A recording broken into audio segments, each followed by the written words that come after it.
នេះគឺជាផ្កាកណាធម្មជាតិពិតតែម្ដងជាទូទៅបងប្អូនតែងតែចង់ឲ្យនាងខ្ញុំហ្នឹងណាចាយផ្កាកណាជូនបងប្អូនក៏ប៉ុន្តែនាងខ្ញុំអត់អាចចែកជូនបានទេបងប្អូនជាទីគោរពបងប្អូនជាទីស្រឡាញ់របស់នាងខ្ញុំជាទូទៅណាផ្កាកណានេះនាងខ្ញុំដាំលក្ខណៈគ្រួសារទេបងប្អូនសម្រាប់ហូបខ្លួនឯងទេបើសិនជាឲ្យនាងខ្ញុំលក់ជូនបងប្អូនតែឲ្យគ្រួសារនាងខ្ញុំណាបានអ្វីហូបទៅឥឡូវនេះតោះកុំខឹងជាមួយនាងខ្ញុំណាទស្សនាជាមួយនាងខ្ញុំស្តាវីណានឹងបង្រៀនពីវិធីធ្វើជ្រក់ដើម្បីឲ្យបងប្អូនចេះធ្វើជាមួយនាងខ្ញុំចាកុំអន់ចិត្តកុំខឹងណាចា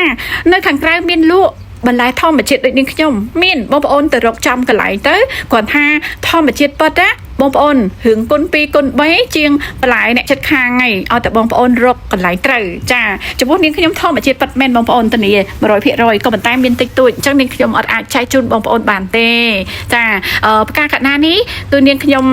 ធ្វើងាយស្រួលកាលមុនណានាងខ្ញុំដាំទឹកនាងខ្ញុំដាក់ស្ករក្រាមដាក់អំបិលហើយនាងខ្ញុំទុកឲ្យវាត្រជាក់នាងខ្ញុំចាក់ចូលត្រាំវារយៈពេល2យប់ដើម្បីឲ្យវាជូរបាទនាងខ្ញុំយកមកធ្វើក៏ប៉ុន្តែថ្ងៃនេះនាងខ្ញុំធ្វើក្បួនទី2បងប្អូនគឺនាងខ្ញុំសោះវាចាដាំទឹកនឹងឲ្យពុះចាបន្ទាប់មកដាក់ផ្កាកណានឹងចូលនាងខ្ញុំលើកឡើងតែម្ដងចារួចហើយនាងខ្ញុំត្រាំទឹកកកឲ្យវាស្រួយចាហើយបងប្អូនស្រង់វាអស់ទឹកបងប្អូនដាក់ជាមួយនឹងម្ទេសចាម្ទេសក្រហមនោះនាងខ្ញុំដាក់ដើម្បីបង្កើនពណ៌រីឯម្ទេសខៀវម្ទេសក្រហមនិងខ្ទឹមហ្នឹងនាងខ្ញុំដាក់ដើម្បីឲ្យវាហឹលឈ្ងុយចាក៏ប៉ុន្តែបើសិនជាបងប្អូនអត់ចូលចិត្តហឹលបងប្អូនកាត់បន្ថយម្ទេសបន្តិចក៏បានដែរហើយនាងខ្ញុំដាក់ម្ជូរក្រូចធម្មជាតិចានាងខ្ញុំដាក់2វែកអញ្ចឹងមកចាបន្ទាប់មកនាងខ្ញុំដាក់ជាមួយទឹកស៊ុគីចានាងខ្ញុំផ្ទាល់តែម្ដង2វែកបងប្អូនចាដាក់2វែកនឹកឃើញសល់បន្តិចអញ្ចឹងនាងខ្ញុំដាក់ទាំងអស់តែម្ដងទៅចារួចហើយនាងខ្ញុំដាក់ជាមួយនឹងប៊ីចេងនាងខ្ញុំដាក់ជាមួយនឹងម្សៅស៊ុបនាងខ្ញុំដាក់ជាមួយស្ករអំពៅនិងស្ករសបងប្អូននាងខ្ញុំដាក់2ម៉ូតតែម្ដងស្ករពីងនាងខ្ញុំដាក់ទេចាហើយនាងខ្ញុំដាក់ជាមួយទឹកត្រី1វែកនាងខ្ញុំដាក់ជាមួយនឹងទឹកសស